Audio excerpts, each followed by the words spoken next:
Now to discuss these numbers further is Makwe Masilela of Makwe Fund Managers, and he's been watching those markets for us today. Makwe, as always, many thanks for your time this afternoon. Let's speak about those overall market movements today, as well as the rand. It was resilient against the US dollar much earlier, but it has since lost some ground. I think one of the big stories is data coming out of the United States.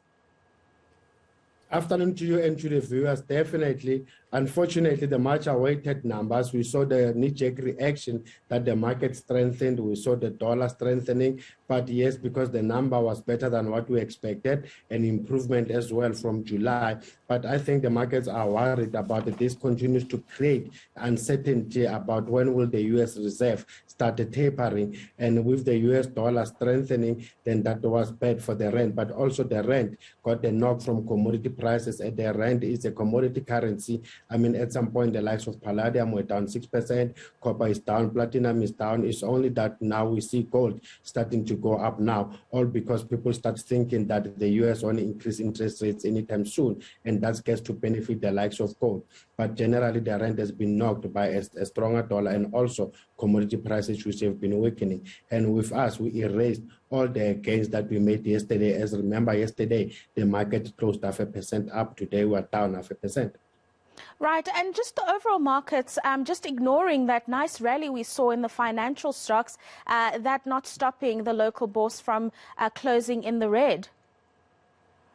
Yeah, because people will continue to say, listen, what is it going to be driving the markets going forward? We know that central banks won't be increasing interest rates anytime soon. Are we getting good earnings to justify the current high valuations? We are not. And we are still worried about the impact of Delta variant, as we have seen as well, that on the numbers that were released from the US when it comes to the inflation numbers. So markets are kind of worried. And remember, September generally, it tends to be one of the weakest months when it comes to stocks. Let's get to some company news now, Makwe. So Click's solid trading update coming out from them today, but also indicating the impact of the looting on the business. Some stores, I think about 11 of them, will take over a year to reopen, despite some of the headway that's been made.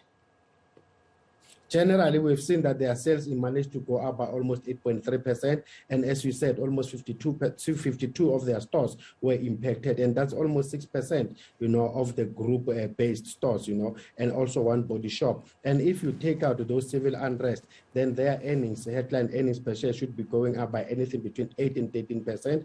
But because of the unrest, then we expect them to go up by anything between 0 and 3%. And remember, they had the claims from Sasria of almost 726 million, and so far they only got 30% thereof, which is almost 216 million. Right, another company, Storage. I mean, this is a really good story on the local bourse, Storage. So their average rental rate has increased by 7.1% year on year, and occupancies have also increased. They managed to do that by about 3%. And of course, this goes into their story of more acquisitions as more people or businesses look for storage spaces. They are in the ideal industry. Definitely, their business model is very resilient. And if you look at the UK, their occupancy rate is up 5.7%. Their occupancy rate is up almost 10.4%, so about that. And the average rental collection up almost 5.4%. It shows you that the guys are doing well. And they had a JV, announced a JV with Nedbank, and then they'll be building 2 properties in Morningside and in Bryanston, and that will cost them almost 200 million. But anyway, remember, Nedbank has been their primary debt funder for almost 10 years, and they've got a pipeline of almost 8 properties that should be costing them anything around 685 million. And the guys are also talking to their UK lenders to restructure their debt. So you are right. I mean, this is a very nice story to tell. That's right. And final one from you, Makwe.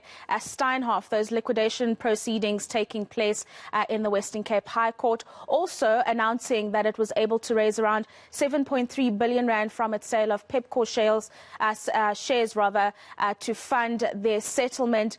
Your thoughts on the ongoings of Steinhoff at the moment, and really just as an investor, the outlook on the business?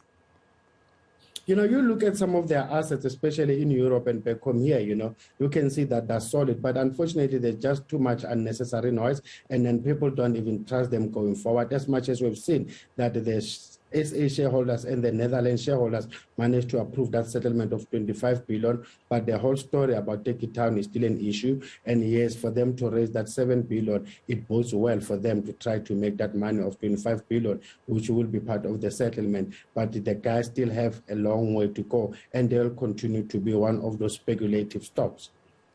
Makwe, as always, many thanks for your insights this afternoon. That's Makwe Masilela of Makwe Fund Managers wrapping the markets day for us.